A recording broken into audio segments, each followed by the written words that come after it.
I mean, priorities. So earlier today, I had a listing appointment with a seller out in Brooklyn, in East New York, for two family, and we had discussed briefly, the scenario a few days ago.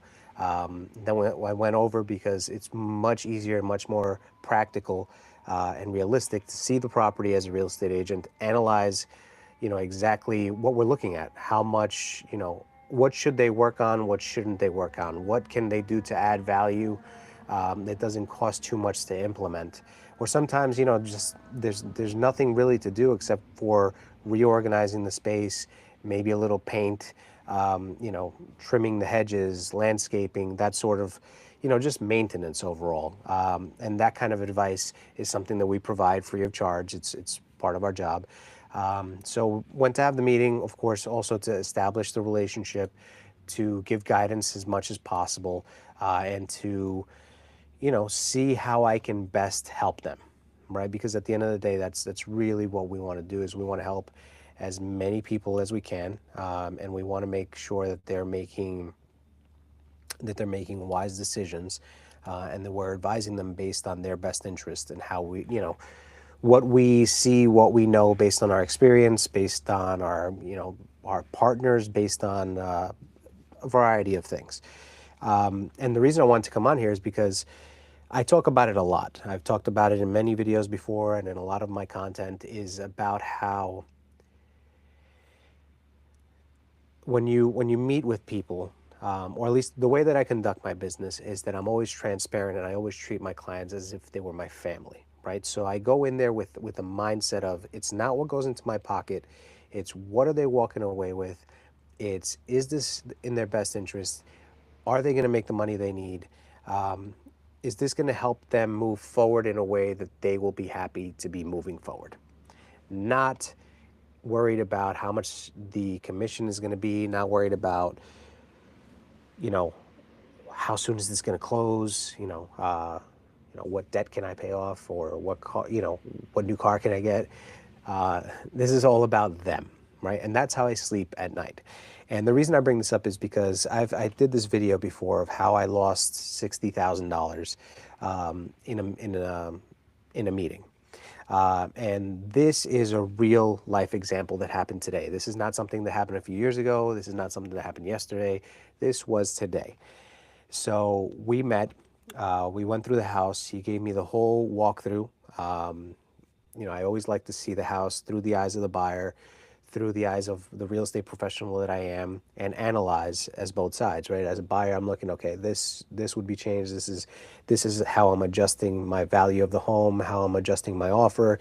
As a real estate agent, okay, this is how I would market this. This is how I would improve this area, or change this, or maybe brighten up the colors here, or change the decorations, or take all the personal photos or paintings off the wall, or things that would distract from a buyer thinking that they can live there, how they envision the space, maybe even furniture, maybe get some of the extra stuff out of the way.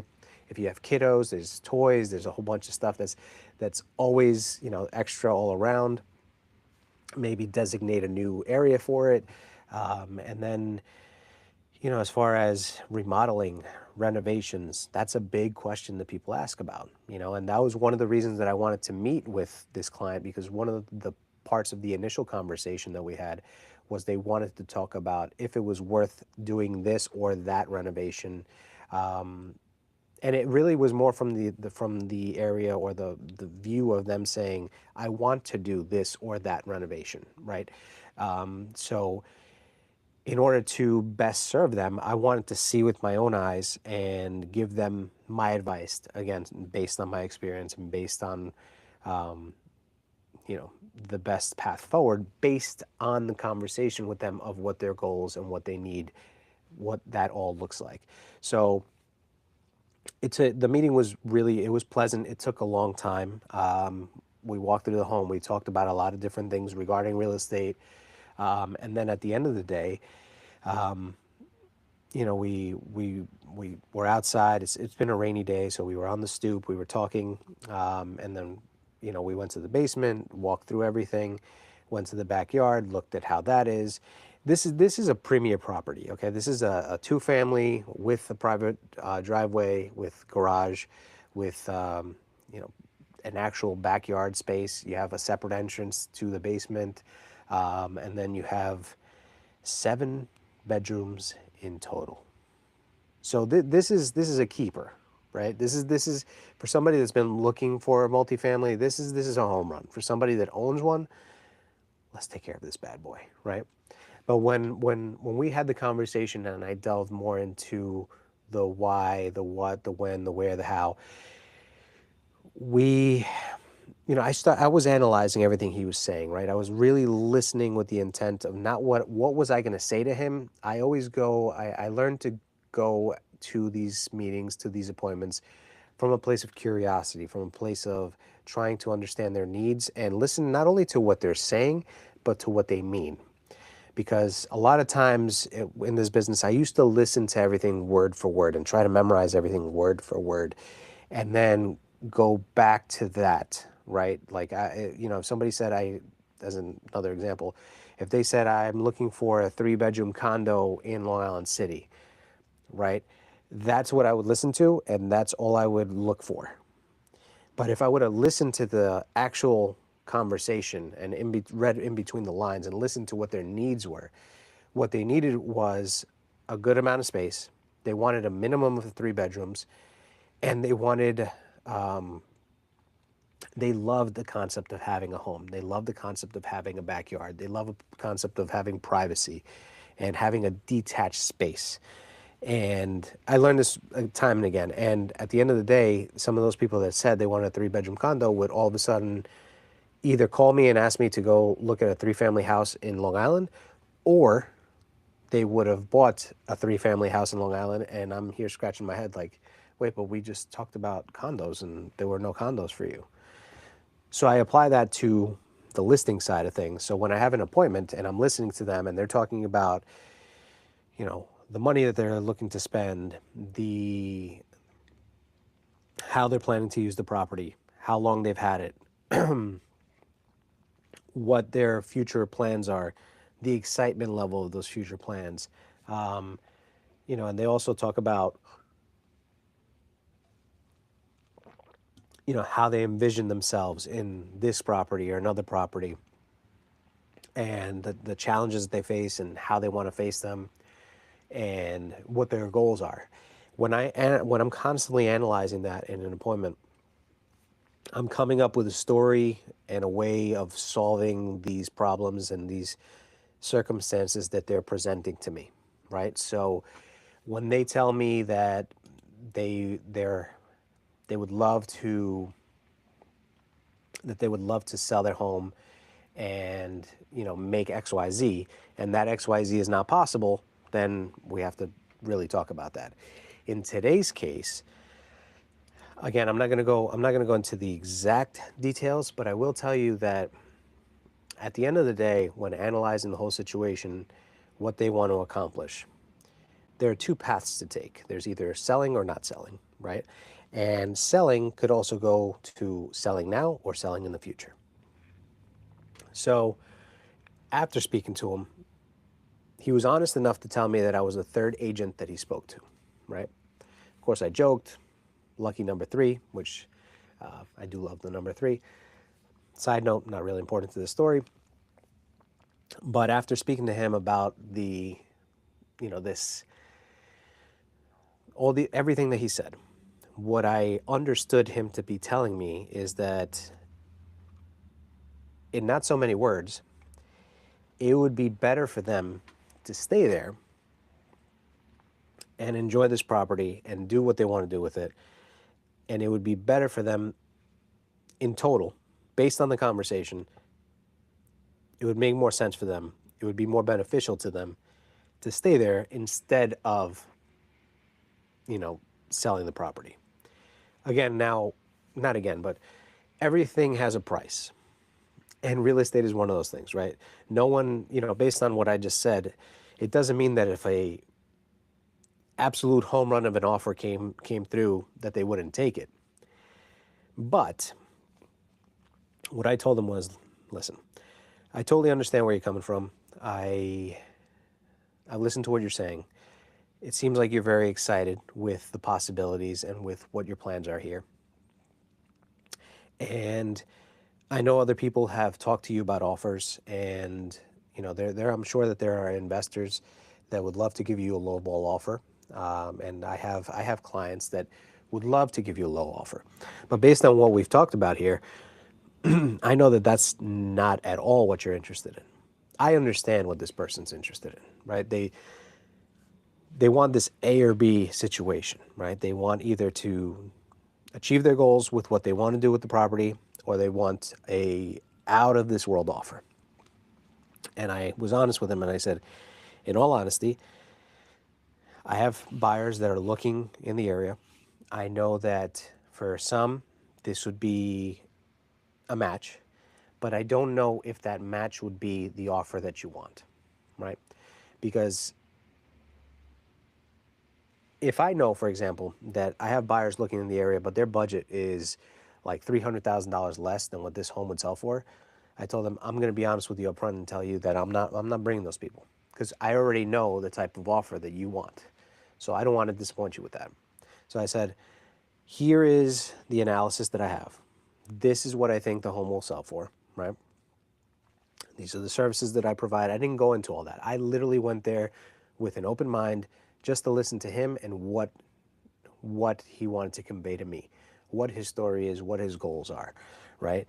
So after that conversation and after talking to him for a while and telling him this, and being honest with him, I saw something click because I know that the other two agents that were there, he already had given me information as to one was trying to give him a horrendous offer, right? Which is in a way not understandable, but understandable. If that other agent is representing their own buyer and they were just here because they wanted to see if it matched their buyer's wants and needs, and they're representing the buyer's best interest, then yeah, let's give a low ball offer and see if my buyer can buy this property out. It makes total sense. But if I'm looking to represent the seller, then that's not how I start that relationship, nor what's interesting to them because I already know what they want and what they need at the same time. And then the one before I found out what the other offer would be, and knowing that even that number was not of interest, and knowing what the market value would be, all of that went into my thinking, right? And this thinking started from the minute I met him at the door, spoke to him. He walked me through his entire plan of what he wants to do. And I've walked into many meetings where the only plan that people have is, I want to sell my house and I want to move here. That's it. That's literally all they have. Here you have a different type of scenario. You have a scenario where there's not an absolute need, right? And we're also dealing with a family house, right? So there's I met with the person that's in charge, but there's a family discussion to be had. And again, since I know what direction the family is heading into based on this conversation, that I know that in the best interest of them, they shouldn't sell right now unless they got that home run offer. Now, am I going to try to get them that home run offer? Absolutely. I know who I should reach out to, and I'm going to see if it makes sense for them. But if when I speak to them, they're giving me, offers that I know that this seller won't even entertain, I'm not going to risk my relationship with this seller now, right?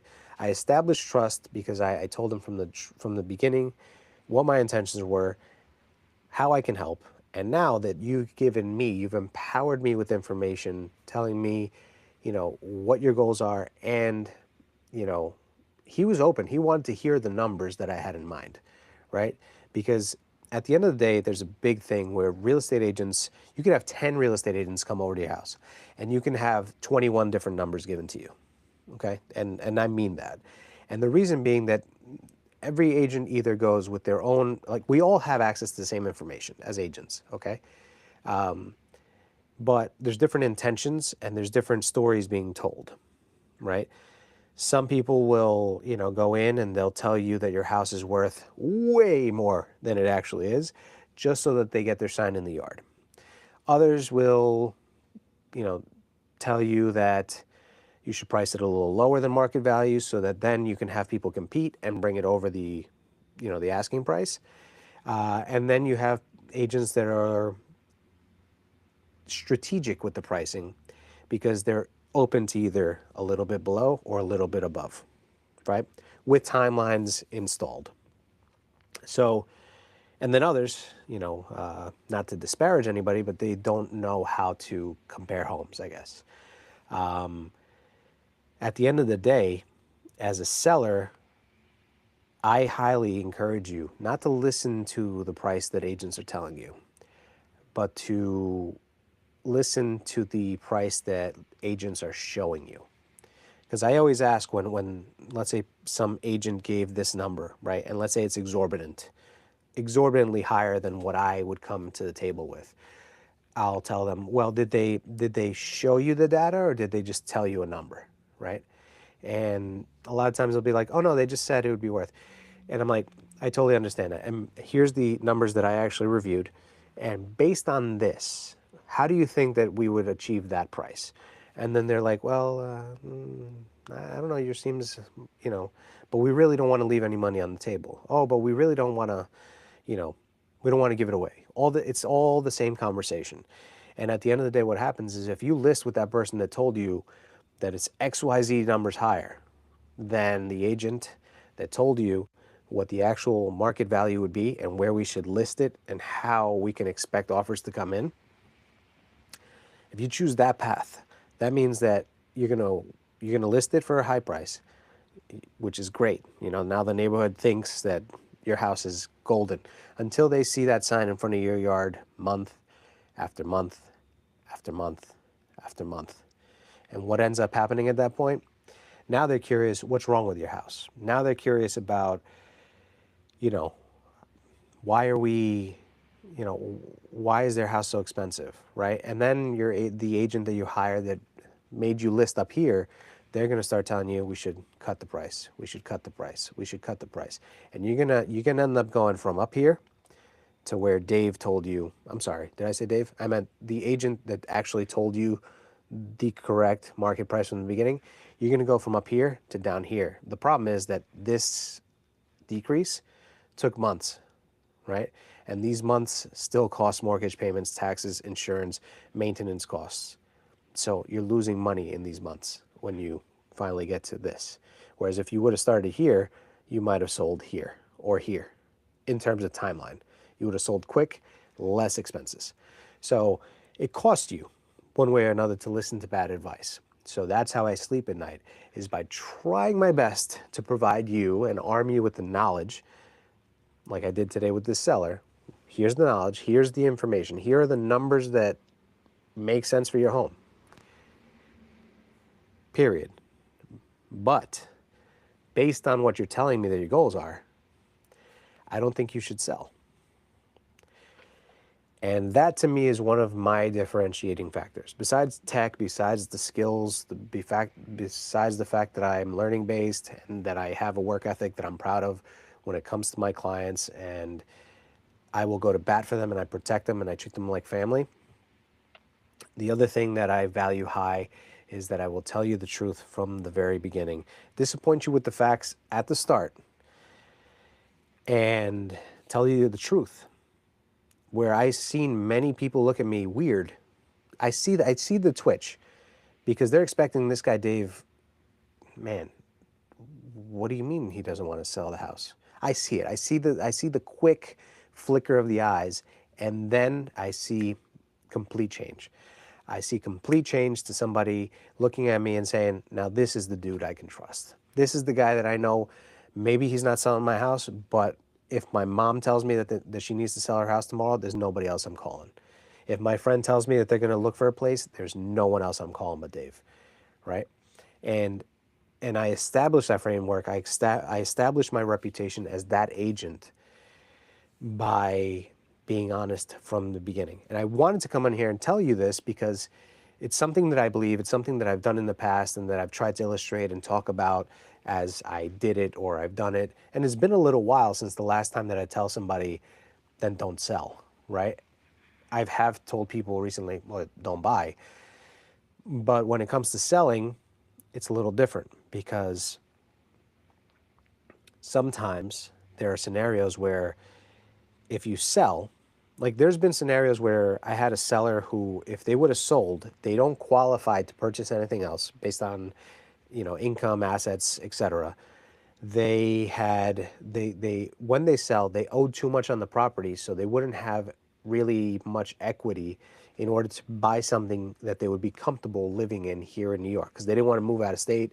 They didn't want to downgrade from a multifamily house to a condo or a co-op. So you'd be changing your lifestyle to a lifestyle you don't want to live. Whereas if you stay there, you can afford to live there, and you stay there, you're still happy, right? You're still okay with paying your mortgage payments. You're still living the lifestyle that you are comfortable with, that you like. And today's example was a little bit of a different story, but it's still the same in terms of the factor of honesty and the fact of arming the seller with information, not with just blah blah blah, not just with uh, you know blowing smoke at them. I was honest, and I definitely saw the switch, the thought process of like, oh, I didn't expect that. And the cool part is that he is in the business, not here in New York, but he understands when someone's actually looking out for him. You know, he understands the approach that I took because I think it's the right approach. I think that not everyone should be forced to sell or to buy. I think that when it comes to buying or selling a home, it's many times your biggest or one of your biggest investments. And I think that I can't want to sell your property more than you do, and I can't want to buy a property more than you do, right? I think that at the end of the day, it's very much a personal thing. And like I said in another video that I made, it doesn't matter what the headlines are. It doesn't matter what the news says. It doesn't matter what interest rates are. It doesn't matter what the global economy is. It does all those macro things, even on a local level. It doesn't matter, policies and all these other things. If your life, if your, if a life event in your world matters more than that. What do I mean by that? Like, let's say interest rates, big topic for the last few years, like nauseatingly so, like nauseatingly talked about all the time. Even yesterday, there's posts everywhere about how interest rates went down below 6 for the first time since 2022. Awesome. That's great news. Immediately after that, the interest rates went right back over 6% because they fluctuate so much. It was great news because they went down, right? And that's why you guys should, if you are thinking about making a move, you should be locked in, because when there is a drop like that, maybe it's time to capitalize on it, right? But still, it's still very close. I think they're still in the low sixes, right? Today's Saturday, so I haven't seen yet when I record this, but let's say the interest rates, right? Let's say you had a house and you had a 3% interest rate, right? And a lot of people are like, I can't sell because of the interest rate. I can't sell because of the interest rate. I can't buy because of the interest rate. Okay. So let's say you have a 3% interest rate on a house, right? And again, this financial advice doesn't apply for everybody. Talk to your own financial people about your specific scenario, but I want you to at least think about this. If your interest rate is 3% and now interest rates are at 6%, you don't want to double your interest. Got it. So let's say that unfortunately, no, let's put it in a positive light. Let's say your family grew and you outgrew your 2-bedroom co-op. You just had your third kid. The other ones are getting older. It's getting a little tight. This is an example. It's time to get a house. Okay? That is where you'll have an impact, right? Because you're 3% on a co-op, let's say a $300,000 co-op, that 3% compared to a 6% on a $700,000 home or an $800,000 home, there we have an issue. But if you have a 3% interest rate and you own a home, okay? You own say a one family home, Bayside, worth $950,000. All right. You've had it since, or it was passed down in your family or whatever. Let's say you had it since 1982 or 1994, any year, name a year. You have built up equity. You've been paying the mortgage off. Let's say you have a very small mortgage. All right. 3% mortgage though. You love that 3%. Now you cut it down. Let's say you owe $150,000. You're selling it at 950. All right. So there's two things that happen here. You sell it at 950, you take away the 150, the other fees that are involved in the sale, and that is the equity, right? So that's the amount. So let's call it 750 that you have in equity and money in your pocket, right? That 750, you can buy a condo. Let's just say. Let's say kids moved out, one family, too big, don't want to shovel anymore, don't want to deal with anything. Maybe I want to be a snowbird. I don't know. You take that 750 and you want to be a snowbird, you go buy something in Florida. Or you buy a condo or a co-op here in New York. Boom. All cash. How did the interest rates impact you? They didn't. But people get locked in and focused on the interest rate. Why didn't that impact the seller there or the buyer? Because they weren't taking out a loan. If you sold the property and you have cash now to buy another property, the interest rates could matter. They could be 20% and it doesn't matter to you because you're buying the home all cash. So, and then in other scenarios, maybe more realistic, maybe more common, is you have a bit of equity in one home, right? Let's say you bought a one-family home, but now you're ready to buy the dream home. You bought a 2-3 bedroom home, now you want a 4 or 5 bedroom home. So now, after everything is said and done, you sold it, you get like $400,000. Let's say you sold the house for $800,000. You have $400,000 that you have now after the sale, after everything, and you want to buy $1 million house. So now you take that $400,000, you pay towards the million. Now your mortgage is on a $600,000 property. So you got to crunch the numbers. That's why having a lender, a mortgage broker that can crunch those numbers for you and spell it out for you and strategize and see how they can help you. If there's a buy down program that will help, all those things are paramount. All those things are essential. And that's why we partner up with those people. But that's why you can't lock into a certain thing. And as an agent, I have to analyze the situation and see what makes the most sense for somebody. So I went on a tangent, but the beginning of this was all about the story about today and how I can go to sleep tonight calmly, relaxed, knowing that I gave the right advice to the right people. Whether they take it or not, up to them. But I gave them the advice that I believe is in their best interest. And let's say that they do decide that they want to sell. Well, then they hired the right guy to make sure that they get the most amount of money that they can in this market.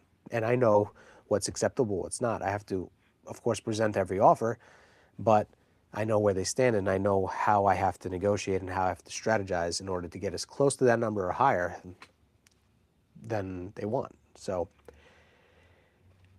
just wanted to share it with you guys. Thank you so much for taking the time out to spend with me here. Your time is priceless. So, it's the only currency we have. So I greatly appreciate every second that you guys spent, watching my stuff and listening to me talk on here.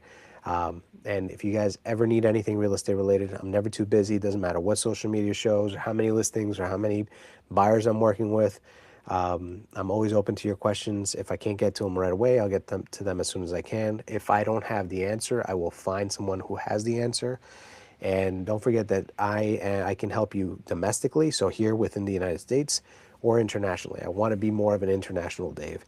And soon on the podcast, which if you guys don't know, it's Sell Your Queen's Home Radio. You can check it out on Spotify. I will be interviewing one of the agents from Spain, from the luxury division. I want to talk to him a little bit more about how everything is and on that side of the world. And it's going to be, I think I'm going to do an episode in English and one in Spanish. By the way, I'm manifesting this because I haven't spoken to him yet. But I met him at a conference last year, and he's been reaching out to me. So it's time for me to reach out to him. Also, one of my favorite agents from Florida. I'll be speaking to him as well. So stay tuned, and thank you guys so much for your time. I really appreciate you. See you guys on the next one.